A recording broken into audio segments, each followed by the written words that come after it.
자, 진짜 재밌는 건 마지막에 있습니다.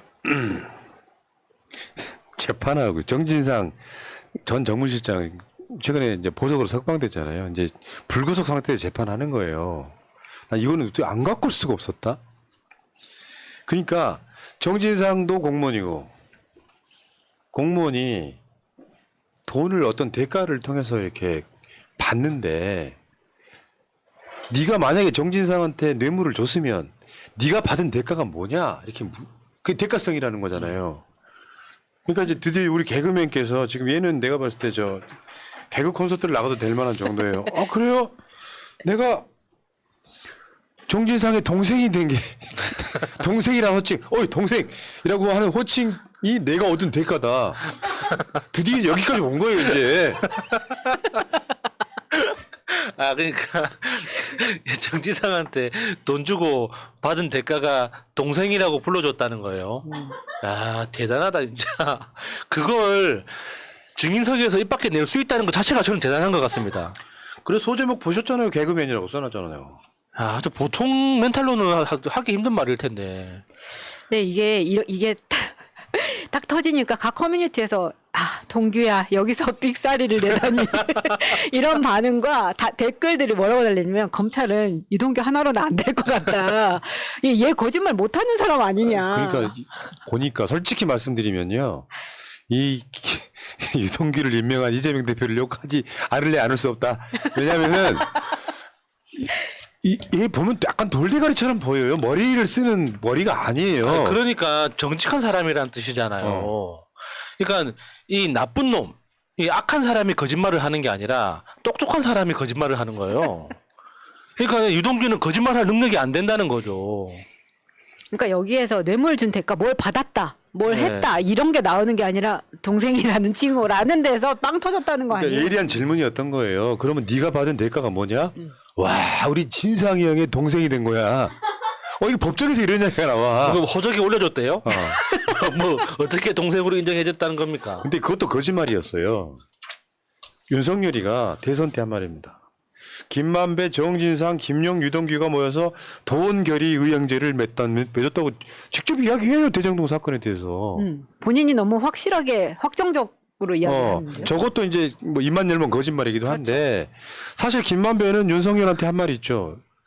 윤석열은 내 카드 하나면 주고. 예. 실제로 실제로 이번에 뉴스버스 단독에 나왔죠. 김만배가 자기 누나 시켜가지고 그 윤석열 아버지 집을 살 때 그러니까 김만배 누나가 우연히 산 게 아니고 김만배랑 협의 끝에 샀다까지 나왔잖아요. 예. 김만배는 윤석열과 불가분의 관계, 부산저축은행 조우영 수사를 뭉갰던 게 윤석열이고. 근데 윤석열이 의형제 맺는다고 얘기했는데 김만배가 이번에 재판에서 그런 얘기 했잖아요. 나이가 50인데 뭔 의형제냐. 나 부끄럽지, 나 간지럽지. 사실 우리가 30살 정도 전 예. 20대 때는요, 막 다 그런 건 아니고 남자들 중에 약간 좀 술 먹기 좋아하고 이런 애들이 동네에서 조금 술 잘 사주면 그 형님하고 의형제 맺어요. 근데 이 새끼들 6개월 못 가. 항상 배신을 합니다. 술 먹다 또 싸우거든. 술 먹고 싸워가지고 형이라고 부르던 사람한테 나중에 쌍욕하면서 그 새끼가 나한테 술 사주면서 나한테 담배 심부름 시켰다 같은 소리 하는 거예요. 실제로 저런 거예요. 근데 야, 대가로 동생 친구가 대가이자 혜택이라는 게 참 정말 공색했구나 이런 생각이 들어요. 거기까지 치밀하게 짜서 나왔어야지. 거기까지 안 됐다는 거죠. 그러면 이제 검찰이 잘못한 거죠. 그렇게 시나리오를 좀 자세하게 써줘야 되는데 그렇게 네가 알아서 대충 하라고 그 상황만 던져주니까 유동규가 이런 헛발질을 하는 거 아니겠습니까? 사실 정진상이 줄 뇌물이 뭐가 있습니까? 유동규가 알아서 김만배 측과 그러니까 대장동 1다운과 해서 본인이 천화동인 1호의 소유주라는 의심을 사고 있으면서 그게 다 유동규 거였다라는 이야기가 지금 확실시 되고 있는데. 그러니까 뭘 받을 게 뭐 있어요? 정진상이 뇌물을 그러니까 받고 뭔가를 대가를 줬는데 유동규가 이렇게 말했다는 뜻은 간단히 말해서 정진상이 유동규한테 준 게 없다는 뜻이잖아요. 다른 측면에서 한번 봐봐야 돼요. 저쪽이 선동하는 거 말고 이 사업자들이 뭐뭐뭘로 변경해달라고 계속 이야기를 해요. 만약에 정진상 쉽게 표현하면 이재명 측이 뇌물을 받았다면 그거 허가 안 해주는 케이스가 굉장히 많았다 그러잖아요. 뇌물을 받았는데 허가 안 해줘요? 불가능하지? 그러니까 저 재판에서 유동규의 그 재밌는 말 때문에 그러니까 저쪽에 포커스가 맞춰져 있지만 이번 이동규가 저 헛소리했던 재판에서 제일 핵심적인 그 표현은 그러니까 정진상은 대장동 일당이 원했던 걸 단 하나도 들어주지 않았다. 이거거든요. 그러니까는 뇌물 관계도 성립하지 않고 어떤 그 공여 관계도 아무것도 성립이 안 되는 거예요. 그러니까 중간에서 유동규만 재판장에서 헛소리를 지금 계속 부르짖고 있는 거죠. 그러니까 민간 개발 허가해달라, 1공단 공원화 사업 뭐 대장동 개발 분리, 그러니까 1공단 공원화 사업하고 대장동을 개발 분리해달라 이런 5대 요구사항이 있었다 그러는데 예. 하나도 안 들어줬어요. 뇌물 받았으면 안 들어줄 수 있냐? 그러니까 유동규가 그럼 니는 뭘 받았는데 내가 정진상한테 동생이랑 호칭 들은 거. 받은 게 없다는 얘기죠. 없다는 얘기예요. 그리고 판사가 봐도 재판 가봐야 아는 분위기가 있잖아요. 아, 이 새끼 거짓말 하네. 얘는 지금 이제 사람들이 피식피식 웃게 만드는 일종 개그맨 역할을 하고 있어서 정진상, 김용 등이 억울하다는 것을 알게 된 판사가 보석으로 그 구속 만료 3일 전에 석방을 해주면서 검찰이 구속영장 청구 못하게까지 막아놨다까지면 이 재판 끝난 거죠. 그렇죠. 그러니까 자꾸 저렇게 디테일하게 질문이 들어가면은 멘탈이 무너지는 겁니다. 돈을 싼 비닐봉투가 검은색이었냐 투명이냐라고 묻는 질문에 가만히 있다가 마음이 아프다. 이런 대답을 하면 빵빵 터지지 뭐 어떻게 하겠어요? 자, 결정적인 것도 있어요. 대장동 공모사업자 선정의 주체가 성남시였을까요? 아니에요. 성남도시개발공사였습니다. 그러니까 대장동 공모사업자 선정부터 실제로 권한을 행사했던 사람은 유동규였던 거예요.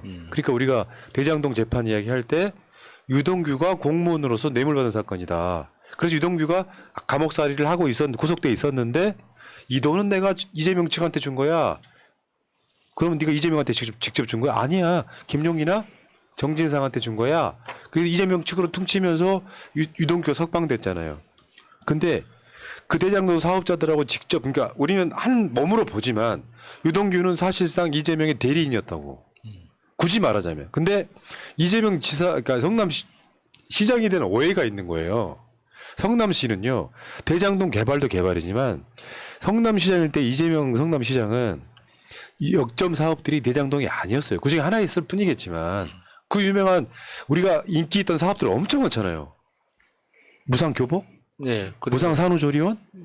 뭐 그런 것들 그 성남시 했던 거 있잖아요. 청년배당. 이런 걸 하느라고 되게 바빴던 거고 성남시 대장동 개발 그 공공 민간 이렇게 공동으로 개발한 거잖아 사실은. 성남의 뜰을 만들어 가지고 그 이후에는 그 모든 사업들을 유동규가 주관했단 말이에요. 그 사이에 내가 뒤돌아보지 않는 사이에 유동규가 업자들이랑 나눠먹기 한 거야. 이게 대장동 사건의 핵심이에요.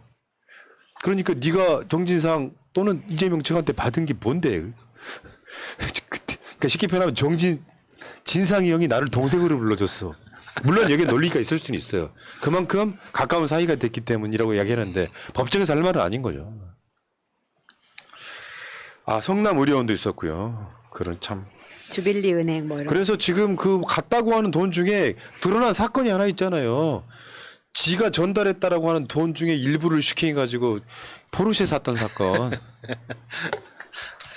그런데 정진상, 김용은 돈 받았고 썼다는 어떤 증거도 아직까지 없어요. 그래서 석방은 된 겁니다. 자, 우리 개그맨 유동규 씨, 죗값을 치르고 나오시면 방송사 공채를 한번 보시기를. 요즘엔 개그맨 공채가 없긴 합니다. 여기까지 하겠습니다. 야.